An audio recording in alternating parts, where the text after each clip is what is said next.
E agora vamos a ele, Zuzu. Pode apresentar enquanto eu arrumo o meu retorno aqui. Um dos maiores conhecedores de segurança pública, o cara que manja tudo de política, o nosso grande mestre Roberto Mota está aqui. Fala, Mota. Boa tarde, meus amigos. Boa tarde, Zuzu, Emílio, Morgado, equipe. Um prazer estar aqui de volta. Prazer é todo nosso. Eu gostaria que você comentasse, tem várias pautas aqui, mas a gente está vendo agora, o Lula não foi para a China. Porém, os irmãos Joesley, os irmãos Batista, estão lá. Qual que é a sua análise sobre a ida dos irmãos Batistas para a China? Olha, acho que a melhor análise talvez tenha sido feita pelo grande escritor, recordista de vendedor de livros, né? Já vendeu 350 milhões de livros, o Paulo Coelho. Acho que o Paulo Coelho fez um bom resumo da situação. Parece piada, né, Zuzu? A gente que vive imerso no mundo das notícias e que todo dia tem que comentar, chega uma hora que o estoque de comentários acaba. Porque não tem muito o que dizer. As notícias é cada uma mais bizarra do que a outra.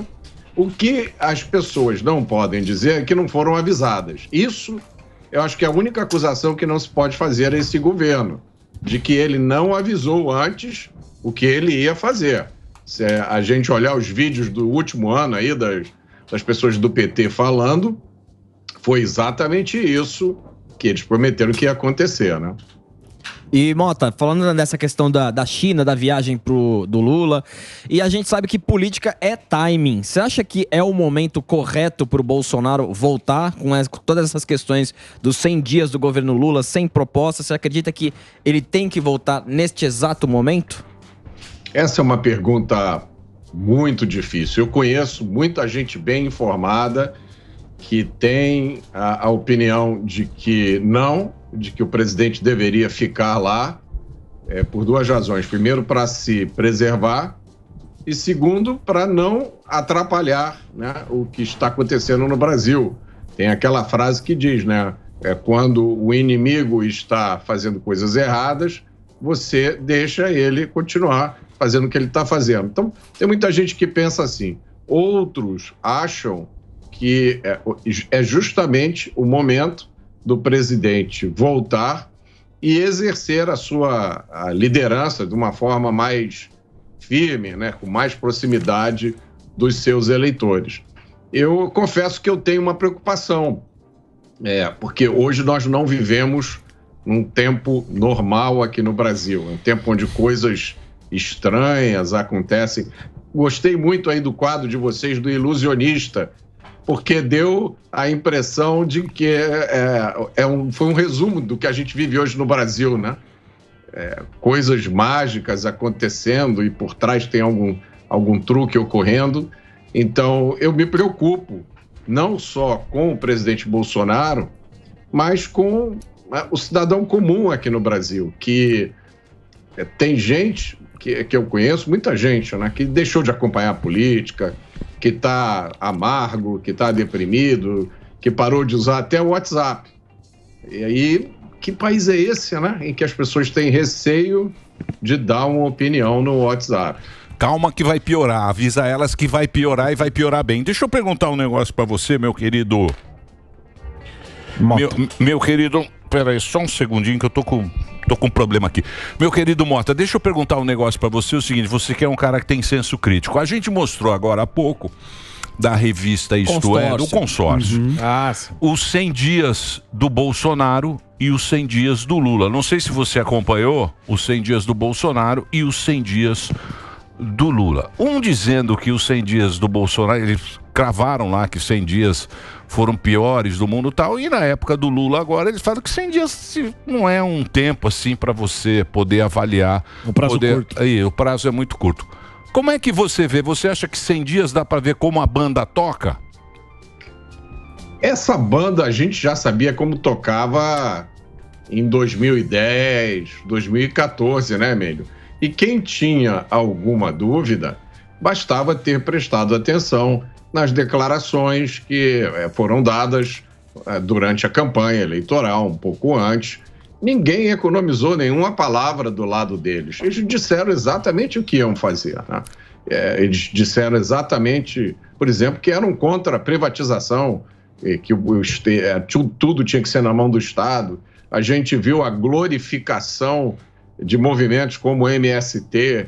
A gente ouviu várias declarações, estão aí para todo mundo ver, dessa turma, dizendo que o bandido é um pobre coitado, que o problema era a polícia, que se o bandido te assalta é porque ele não teve um tênis quando ele era pequeno. A gente ouviu, né, declarações emocionadas, dizendo: eu não aguento mais ver a polícia violentando um menino só porque ele assaltou para roubar um celular. E a realidade é que a quantidade de pessoas baleadas e mortas no país em assaltos é gigantesca, é enorme. Então essas ideias todas já estavam lá, Emílio. Eu ficaria muito surpreso se alguém estivesse surpreso com o que está acontecendo, né? Então, mas você sabe que hoje em dia o que vale mais é a narrativa, não o fato, né? Isso já há bastante tempo é assim, né?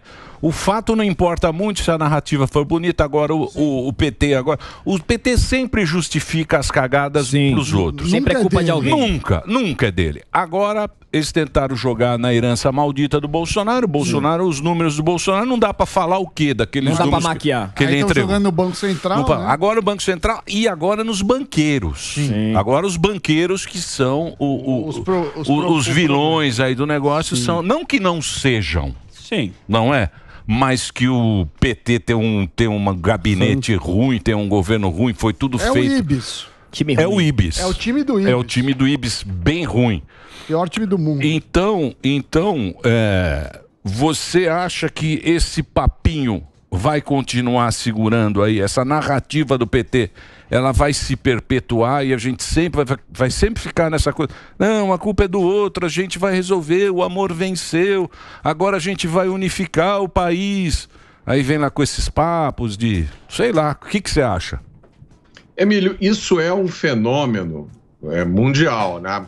Isso aí acontece nos Estados Unidos, eu acho, e talvez num grau até maior do que aqui. O que a diferença, no caso dos Estados Unidos, é que não existe, eu vou falar com muito cuidado aqui, né? Não existe uma entidade do Estado que tem o poder de censurar você, que tem o poder de bloquear suas contas, congelar contas bancárias. Nos Estados Unidos não existe isso, mas a grande maioria da mídia americana tem um viés de esquerda que eles nunca esconderam.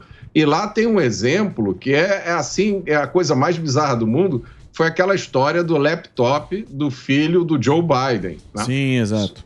Só para lembrar, a história é que apareceu numa oficina de conserto de laptop, apareceu um laptop que foi deixado por alguém para conserto, a pessoa não foi buscar. Aí o dono da oficina, naturalmente tentando descobrir quem era o dono para poder conseguir recuperar o dinheiro, né, o pagamento do serviço, achou um monte de material altamente comprometedor dentro daquele laptop. Comprometedor de natureza sexual, de natureza financeira, de natureza política. E aí essa história chegou ao conhecimento de um jornal chamado New York Post, e essa história foi divulgada. A grande mídia dos Estados Unidos, e aí parece que já está confirmado isso, né? Com o auxílio de agências de informação dos Estados Unidos, eles inventaram uma história de que aquele laptop era falso, de que aquilo era uma conspiração russa para desestabilizar as eleições americanas. Esse jornal, New York Post, ele teve a conta dele no Twitter cancelada. Todo mundo que falou sobre essa história do laptop foi expulso das redes sociais. Inclusive, acho que foi nesse momento que a conta do Trump foi cancelada no Twitter também. Aí, essa história foi totalmente suprimida. Veio a eleição, o Biden ganhou a eleição, e aí, um ano depois, o New York Times publica uma matéria confirmando que o laptop era legítimo. E agora, tem coisa de 1 ou 2 semanas, o próprio filho do presidente Biden está processando a loja, a oficina lá de concertos, por invasão de privacidade. Quer dizer, ele está admitindo indiretamente que o laptop era dele, né? Isso aconteceu nos Estados Unidos. Agora, imagina o que não acontece aqui, né? Durante o Covid. Esse filho dele aí é meio zoado, né? Agora, você viu, também o Biden tá zoado. Você viu que ele ia elogiar o Canadá, ele elogiou a China. Nossa, você viu isso aí? Ele tá rateando. O Lula também tá meio engasopado, hein? Precisa dar uma... O Lula tá engasopado. Tá falando o Biden e depois se arrepende um pouco, né? Quem? O Lula dá declarações igual o Biden. Tá engasopado. O Biden também tá engasopado. A própria equipe do governo fala que você se arrepende do que o Lula tá falando. Você acha, Mota, que Você é tão engasopado ou não? Eu acho que a esquerda brasileira tem um grande problema. Ela só tem um líder, né? Ela só tem um nome capaz de ainda gerar mobilização ou conseguir um número de votos suficientes para ganhar uma eleição. Se você tirar essa liderança da esquerda de cena, sobra quem? Não existe mais ninguém, né? Nos Estados Unidos, eu acho que a situação foi um pouco diferente, mas não muito diferente. Acho que a esquerda americana também está nessa... né, se você tirar o Biden, as outras opções para o Biden são radicais mesmo de esquerda, né, que fazem parte ali do gabinete dele.